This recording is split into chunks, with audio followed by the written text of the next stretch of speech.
नमस्कार। कक्षा 9वीं हिंदी काव्यखंड पर आधारित प्रश्नोत्तरी आप सभी के समक्ष है और आज हम टर्म 1 पर आधारित प्रश्नों को लेकर आप सभी के समक्ष उपस्थित हुए हैं। उम्मीद है आपके लिए परीक्षाओं के लिए काफ़ी लाभप्रद सिद्ध होगा। तो आरंभ करते हैं साख्य और शब्द पर आधारित प्रश्न। साख्य और शब्द में कबीरदास जी इसके कवि है और कबीरदास जी भक्तिकालीन युग के निर्गुण भक्ति शाखा के प्रमुख कवि माने जाते हैं। उनके ये दोहे जिसे साखी कहा जाता है, इसलिए इस पाठ का नाम साखी है और इसमें जितने भी साखियों का वर्णन हुआ है उसमें प्रेम का महत्व, साधु के लक्षण, ज्ञान की महिमा, अच्छे कर्मों की महत्व, आडंबरों का विरोध, इन सभी का उल्लेख किया गया है। अब हम साखियों पर आधारित कुछ प्रश्नों की चर्चा करेंगे। कवि ने इसमें मानसरोवर किसे कहा है और उसमें कैसा जल भरा हुआ है? तो कवि ने मानसरोवर, मन को यहाँ पे मानसरोवर कहा है और वह आनंद रूपी जल से भरा हुआ है। हंस कौन है? हंस शब्द साधक के लिए उपयुक्त हुआ है। हंस यहाँ पे आत्मा के लिए कहा गया है। मुक्ताफल क्या है? मुक्ताफल मुक्ति अर्थात मोक्ष को कहा गया है। दूसरा जो हमारा दूसरी साखी है उसमें कौन किसे ढूंढ रहा है और क्यों? इसमें कवि यानी कि प्रेमी एक सच्चे भक्त को ढूंढ रहा है क्योंकि वह बुराई को समाप्त करना चाहता है। प्रेमी को प्रेमी मिलने से क्या प्राप्त होगा? प्रेमी को प्रेमी मिलने से अर्थात जब दो सच्चे भक्त आपस में मिलेंगे तो सभी विष यानी कि जो बुराइयां हैं वो अमृत अर्थात अच्छाइयों में बदल जाएंगे। तीसरा हमारे पास तीसरी साखी है, कवि किस पर चढ़ने के लिए कह रहा है? कवि ज्ञान को हाथी यहां पे बताया गया और उसी ज्ञान रूपी हाथी पर चढ़ने के लिए कहा गया अर्थात ज्ञान प्राप्ति के लिए कह रहा है। कवि ने संसार को कैसा कहा है? कवि ने संसार को स्वान अर्थात कुत्ते के रूप में बताया है। सहज दुलीचा क्या है? सहज दुलीचे का सामान्य अर्थ यहाँ पे हाथी पर बिछाए जाने वाला वस्त्र, परंतु इस दोहे में ऐसे सहज साधना यानी कि ज्ञान प्राप्ति के लिए जो साधना की जाती है उसे कहा गया है। अगला प्रश्न हमारा है, संत सुजान किसे कहा गया है? जो निष्पक्ष होकर ईश्वर का भजन करता है, पक्ष विपक्ष में पढ़कर समय व्यर्थ नहीं गंवाता, उसे सच्चा संत कहा गया है। पखापखी क्या है? पखापखी का से क्या तात्पर्य है? ईश्वर उपासना का एक पक्ष कोई मानता है, कोई नहीं मानता है। उनके विचारों में मतभेद होने के कारण पक्ष विपक्ष बन जाता है और इस कारण से संघर्ष बना रहता है, आपस में मतभेद चला रहता है, उसे ही पखापखी कहा गया है। हिंदू ने किसे मरा हुआ कहा है? जो व्यक्ति हिंदू मुसलमान के वाद विवाद में पड़कर संकीर्ण विचारों वाले हो जाते हैं, कवि ने उसे ही मरा हुआ बताया है। कवि ने जीवित किसे बताया है? जो व्यक्ति धार्मिक संप्रदायों के नाम से जुड़कर संकीर्ण विचारों को नहीं अपनाता, उसे ही जीवित बताया गया है। अगला प्रश्न हमारे पास है, ऊंचे कुल का जन्मिया, इससे क्या तात्पर्य है? ऊंचे कुल का जन्मिया, ऊंचे कुल का अर्थ होता है संपन्न या प्रतिष्ठित परिवार, अर्थात ऊंचे प्रतिष्ठित कुल में जन्म लेना।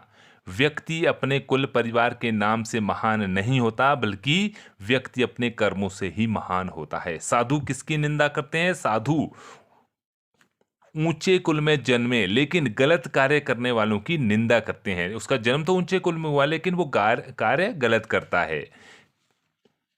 चलिए अगला हमारे पास है शब्द। शब्द में हमारे पास मात्र पहला शब्द लिया जाएगा जो परीक्षाओं में जिस पर आधारित प्रश्न पूछे जा सकते हैं। इस पर आधारित प्रश्न है, मनुष्य ईश्वर को कहाँ कहाँ ढूंढता है? मनुष्य ईश्वर को मंदिर, मस्जिद, काबा, कैलाश में खोजता है। क्रियाकर्म से कवि का क्या अभिप्राय है? क्रियाकर्म होता है जहाँ व्यक्ति पूजा पाठ, धार्मिक कर्म कांडों से ईश्वर को पाने की साधना करते हैं, प्रयास करते हैं, उसे क्रियाक्रम कहा गया, यानी कुछ बाह्य आडंबर। खोजी कौन होता है? खोजी ईश्वर को खोजने वाला होता है। कबीर ने ईश्वर का वास कहाँ बताया है? कबीर ने ईश्वर का वास सब मनुष्यों की सांसों में बताया है। ईश्वर को बाहर ढूंढने की आवश्यकता नहीं, वो तो सभी के अंदर विद्यमान है। अगला पाठ हमारे पास है वाक।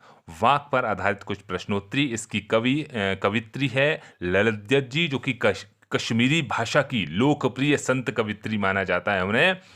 और उनके ये वाक, जिसमें मोक्ष प्राप्ति के लिए, ईश्वर को प्राप्त करने की, अहंकार को समाप्त करने, इंद्रियों पर नियंत्रण करने, इन पर उन्होंने अपने वाक लिखे हैं। तो पहले वाक पर आधारित प्रश्न है, कवित्री किससे क्या खींच रही है? कवित्री कच्चे धागे की रस्सी से नाव खींच रही है, अर्थात जीवन रूपी जो नाव है वो नश्वर सांसों के सहारे पार लगाने का प्रयास वो कर रही है। वो किससे पुकार करती है? वो ईश्वर से पुकार करती है कि इस संसार रूपी भव सागर से उन्हें मुक्ति प्रदान करे। कच्चे सकोरे क्या है? कच्चे सकोरे यहाँ पे मिट्टी के कच्चे बर्तन को कहा गया है, जिससे लगातार पानी रिसता रहता है। उसी प्रकार कवित्री का जीवन भी कच्चे सकोरे के समान है, जिसमें सांसें रूपी पानी रिस रहा है और धीरे धीरे मृत्यु को जा रही है। दूसरा हमारे पास इसमें वाक है, खाने और ना खाने से क्या स्थिति उत्पन्न होगी?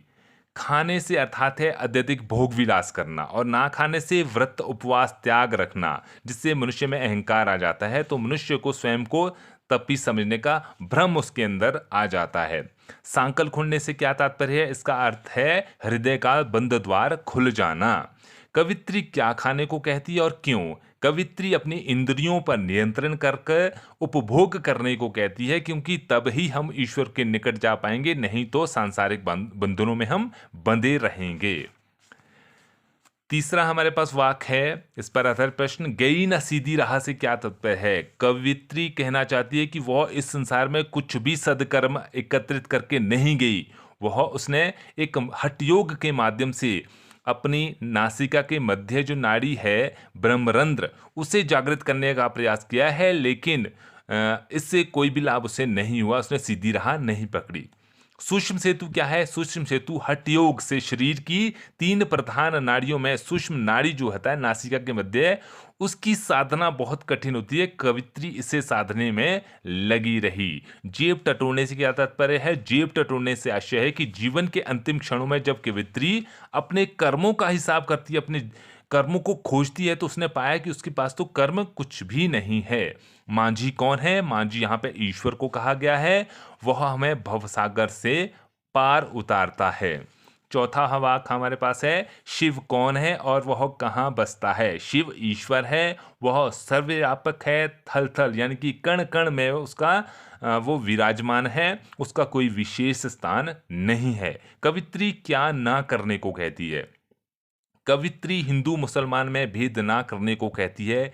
धर्म के आधार पर भेदभाव करना ठीक नहीं है। हम सब उस एक ईश्वर की ही संतान है। ज्ञानी कौन है? ज्ञानी वह है जो स्वयं को जानता है, क्योंकि स्वयं को जानना ही ईश्वर को जानना है। दूसरों को जानने से पहले हमें स्वयं को जानना आवश्यक है। साहिब की पहचान से कवि का क्या तात्पर्य है? साहिब से तात्पर्य है ईश्वर से है। जब हम स्वयं को जान लेते हैं तो हमारी पहचान ईश्वर से हो जाती है। आत्मा परमात्मा का ही अंश है। आत्मा का ज्ञान परमात्मा की पहचान अपने आप करवा ही लेता है। अंतिम अध्याय हमारे पास है स्वय। स्वय जिसके कवि रसखान जी है, और रसखान जी प्रसिद्ध कृष्ण भक्त है और उन्होंने कृष्ण पर अनेक रचनाएं की है। ब्रज भाषा में उनके काव्य लिखे गए हैं और इसमें इनके 4 स्वय संकलित है, जिसमें कृष्ण ब्रज भूमि के प्रति स्नेह को बताया गया है। कृष्ण भूमि पर सब कुछ न्यौछावर करने की बात कही गई है। गोपियों का कृष्ण प्रेम बताया गया है। इस पर आधारित ये स्वय हैं। तो पहला स्वय पर आधारित प्रश्न है, मनुष्य जन्म पाकर कवि क्या बनना चाहता है? मनुष्य जन्म पाकर कवि ब्रज का ग्वाला बनना चाहता है और नंद की गायों को वो चराना चाहता है। पशु बनने की स्थिति में कवि क्या करना चाहता है? पशु बनने की स्थिति में कवि नंद की गाय बनकर गायों के साथ रहना चाहता है। और कवि किस गिरी का पत्थर यानी पाहन बनना चाहता है? तो वह गोवर्धन का पत्थर बनना चाहता है, जिसे श्री कृष्ण ने अपनी उंगली पर धारण किया था। और ये धारण क्यों किया गया था? श्री कृष्ण ने वर्षा के देवता इंद्र के अभिमान को चूर करने के लिए उस पर्वत को उंगली पर धारण किया था और गोकुलवासियों की रक्षा की थी। घग यानी कि पक्षी बनकर कवि क्या कहाँ रहना चाहता है? पक्षी बनकर कवि कृष्ण की निकटता पाने के लिए वह यमुना नदी के तट पर उगे कदम के पेड़ पर अपना बसेरा बनाना चाहता है। दूसरा हमारे पास स्वया है, कवि किस पर तीनों लोगों का राज न्योछावर करने को तैयार है। श्री कृष्ण ग्वाले के रूप में जिस लाठी और कंबल को वो धारण करते थे, कवि उसके लिए तीनों लोगों का राज न्योछावर कर देना चाहते हैं। कवि नंद की गायों को चराने के लिए क्या क्या छोड़ना चाहता है।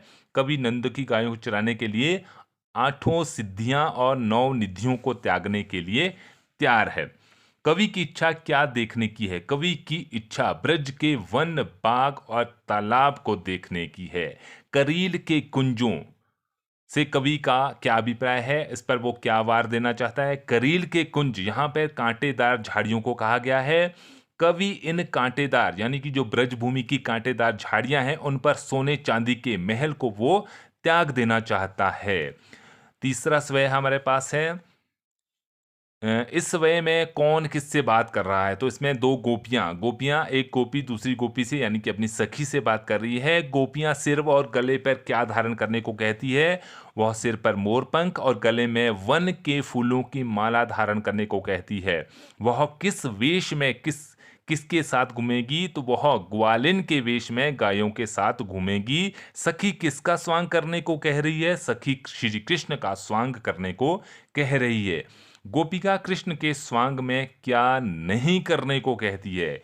देखिए, स्वांग करते समय गोपियां मुरली को अपने होंठों पर धारण करने को मना करती है। वह मुरली से ईर्ष्या करती है, क्योंकि कृष्ण मुरली बजाते समय गोपियों को देखते भी नहीं थे, वे उसे बजाने में मग्न रहते थे। अंतिम हमारे पास स्वया है, इस पद के आधार पर स्वय में किस प्रभाव का चित्रण किया गया है। तो इस पद में श्री कृष्ण के मुरली का प्रभाव का चित्रण किया गया है। गोपियों की दशा किसकी आवाज से कैसी हो जाती है। कृष्ण की मुरली की आवाज सुनकर गोपियां अपने वश में नहीं रहती।